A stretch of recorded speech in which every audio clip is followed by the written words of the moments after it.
bayangkan dalam masa setahun, I will never know that I will achieve something big. Contoh, Allah nak bagi hadiah kereta kat I melalui platform Mary Kay. So waktu tu macam, ya Allah, biar betul. Rasa macam baru teringat tahun lepas aku cakap yang aku ni beauty consultant, aku ni tak ada apa-apa kan. So waktu tu macam dia macam terngiang-ngiang tau, macam teringat insiden di tepi jalan.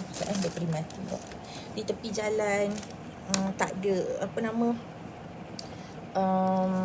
yelah kenderaan rosak, bateri kena curi, ingat lagi. So itu pun pengalaman yang berharga, yang reminds me that aku tak berhenti percaya. Sebab waktu orang kata apa, yelah tak pernah nak stop untuk percaya diri sendiri. So waktu tu macam, waktu ya tengah kereta rosak tu, I memang waktu tu kata, mesti tahun depan Allah nak bagi aku kereta kan. Macam tu, bayangkan tahap percaya itu.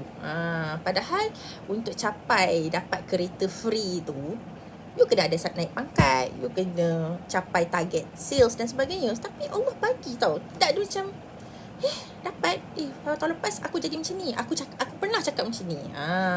Dan pada awal tahun 2020 tu, saya pernah, antara top 5 goal yang saya nak buat adalah saya nak berhentikan ayah saya bawa teksi, pun dapat.